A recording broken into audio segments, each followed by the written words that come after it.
కాసేపు మీడియా బయట ఇది చాలా దారుణమైన విషయం ఏది జరిగిందో.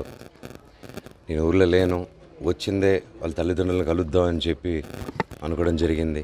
వాళ్ళ నాన్నగారికి ఫోన్ చేసి రావచ్చు అని కనుక్కొని వచ్చాను.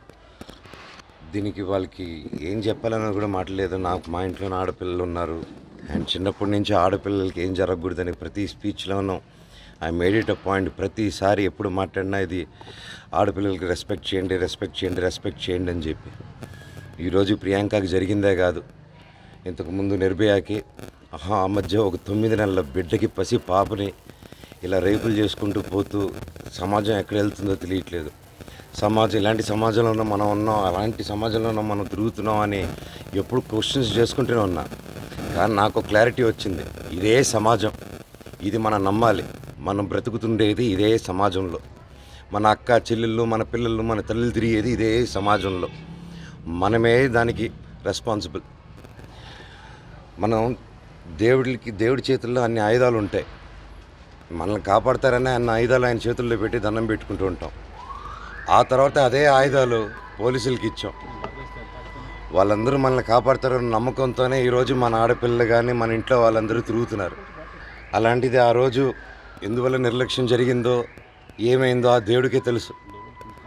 ఆ తల్లి బాధపడుతూ ఉంటే ఇక్కడే ఉంది, ఆ పాప ఇక్కడే ఉంది. అయ్యా చిన్నప్పటి నుంచి ఇంతకని ఇలా అల్లారు ముద్దుగా పెంచుకొని 5.5 సంవత్సరాల డాక్టర్ సీట్ కోసం ఒక డెంటల్ అడ్మిషన్ వస్తే లేదు, నోరు లేని జంతువుల్ని కాపాడుకుంటాను అని చెప్పి ఒక డెసిషన్ తీసుకొని చదివి డైలీ 2.5 గంటలు ఇక్కడి నుంచి ప్రయాణం చేసి 2.5 గంటలు మళ్ళీ ఇంటికి వచ్చి ఈ చుట్టుపక్కల కాలనీ వాళ్ళు కూడా సరిగా తెలియదు ఇక్కడున్నారనేసి అలా పెరిగిన ఒక పాపని ఒకరోజు బయటికి వెళ్తే ఇలా అయింది.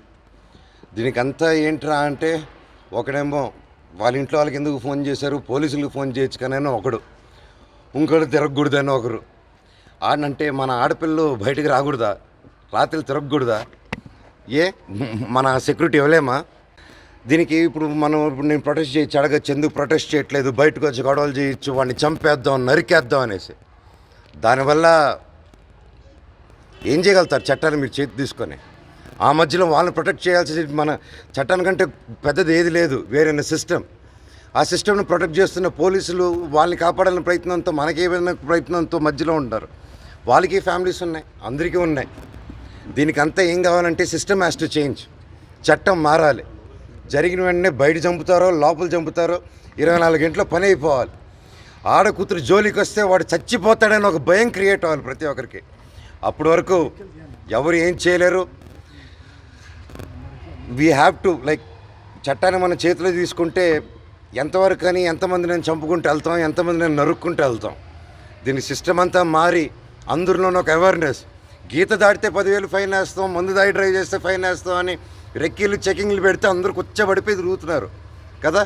మరి ఒక ఆడదాని విషయంలో ఆడదానికి జోలికి వెళ్తే ఇంత రిస్క్ ఉంటుందని ఎందుకండి ఆ అవేర్నెస్ తీసుకురాలేకపోతున్నాం?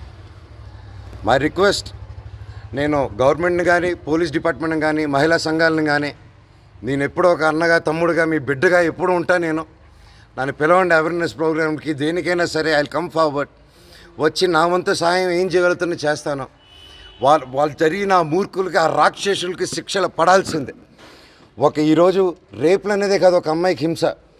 ఒక అమ్మాయికి రేప్ అనేది ఒకటి, లవ్ చేయకపోతే యాసిడ్ పోస్తానని ఒకడు, ప్రేమించి పెళ్లి చేసుకుంటానని మోసం చేయడం ఒకడు, ఆల్రెడీ పెళ్ళి అయిపోయి పిల్లలు ఉండి ఇంకో ఏరియాకి వచ్చేసి నా పెళ్ళి అవ్వలేదు, పిల్లలు లేదని వేరే అమ్మాయి గొంతుకొచ్చేవాడు మరొకడు.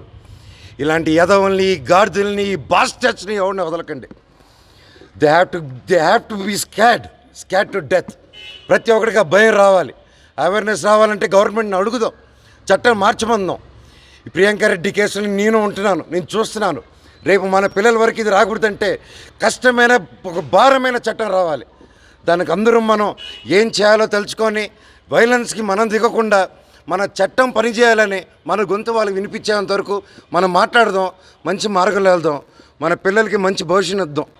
మార్పు ఎక్కడి నుంచి రావాలంటే ఇళ్ళల్లో నుంచి, ముఖ్యంగా తాగేసి వచ్చి పిల్లల్ని కొట్టే వాళ్ళని, అమ్మల్ని కొట్టే వాళ్ళని, సొంత అమ్మల్ని తిట్టుకునే వాళ్ళని, లేకపోతే పిల్లల్ని, వైఫ్ని కొట్టే వాళ్ళకి ఒక రిక్వెస్ట్. ఈరోజు మీరు అవన్నీ తాగేసి మీ ఇళ్ళల్లో చేస్తూ ఉంటే మీ పిల్లల్లో చూస్తారు, చూసి మా నాన్న అమ్మని కొడుతున్నాడు, వెరీ గుడ్, ఫ్యాంటాస్టిక్, నేను వెళ్ళి బయట కొట్టినా కూడా రేపు కూడా ఇలాగే పడి ఉంటారు కదా ఒక భావన ఇళ్లలోనే క్రియేట్ చేసి పంపిస్తున్నాం. అది ఇళ్లలోనే దయచేసి ఆపండి. అవన్నీ తప్పు. ఆడదాని మీద చెయ్యకూడదు, ఒక మాట అనకూడదు. అడిగితే ఇష్టం లేకపోతే నోరు మూసుకొని తిరిగి వెళ్ళిపోండి. Please please please. అండ్ ముఖ్యంగా ఈ కేసు విషయంలో పెద్ద పెద్ద వాళ్ళు ఉన్నారు, గవర్నమెంట్ ఉంది, కోర్ట్స్ ఉన్నాయి. వాళ్ళు ఇమీడియట్గా ఉరి తీయడమో ఏదో ఒక పెద్దది వాళ్ళకి జడ్జిమెంట్ ఇవ్వకపోతే ఈ రేపుకి మీరు చేసిన వాళ్ళు అవుతారు. ఈ రేపుని అది గుర్తుపెట్టుకోండి. ఆ కూడు మనకొద్దు. న్యాయం జరిగిపించండి ప్లీజ్.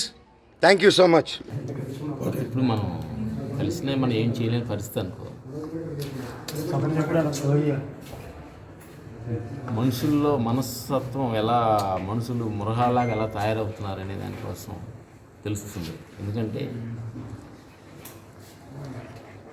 దానివల్ల ఏంటంటే ఒక మంచి గురువులు, ఒక పద్ధతి, ఒక అసలు ఏంటి, మనుషులు ఏంటి, ఆడమనుషులు ఏంటి, గౌరవం ఏంటి తెలియకుండా మన సమాజంలో కొంతమంది మృగాల మధ్య మనం తెలుస్తుంది. ఎందుకంటే చూస్తుంటే ఎంత చక్కగా, ఎంత వయసు, నెక్స్ట్ 2 monthsలో మ్యారేజ్ కూడా సలహా చూస్తున్నారని చెప్తుంది తల్లి కళ్ళ నీళ్ళు పెట్టుకుని. ఎంతో మంచి 10 మంది ఎంతో ఫ్యూచర్లో ఏమేమో అవ్వాలని గోల్ అనుకున్నాం. ఒక మంచి ఫ్యూచర్ ఇలా అవ్వడం చాలా బాధాకరంగా. మనం సాధారణ మనిషిగా మేము తల్లిదండ్రులు పలకడానికి వచ్చాం. ఎందుకంటే పోలీసులు కూడా చెప్తుంటే వాళ్ళు కొంచెం రెస్పాన్స్ అవ్వలేదు. వాళ్ళు ఈ ఏరియా ఆ ఏరియాలో, ఎందుకంటే పోలీసు డిపార్ట్మెంటే మనం తప్పు అనుకోవద్దు. మనం సమాజం పట్ల మనం పోలీస్ డిపార్ట్మెంట్ తప్పు అంటే సమాజమే, పోలీస్ అంటే సమాజమే. అంటే మనం మన కోసం వాళ్ళ కోసం మనం అందరం కలిసి ఉండాలి. కానీ ఈ ఏరియాకి వెళ్ళినా అంటే ఒక ప్రాబ్లం వచ్చినప్పుడు పలానా ఏరియా నాకు ఎట్లా ఆ టెన్షన్స్లో ఒక పోలీస్ స్టేషన్కి వెళ్ళినప్పుడు కానీ ఇది కరెక్ట్ ఏరియా నాకు ఎలా తెలుస్తుంది? ఇప్పుడు ఎన్ని సెల్ ఫోన్ మెసేజ్ ఉండే ఎక్కడ వాళ్ళు మార్చుకోవచ్చు. అది కూడా కొంచెం ఆ టైమింగ్ కూడా వాళ్ళు పర్లేదు వెరీ గుడ్ టైమింగ్ పట్టారు. కానీ చాలామంది పోలీస్ స్టేషన్స్లో కూడా అది మా ఏరియా కాదు, కేసు రాసి వెళ్ళండి చూసుకోండి. ఎందుకంటే అలా అనుకోవడం కూడా మాకు బాధాకరం అనిపిస్తుంది.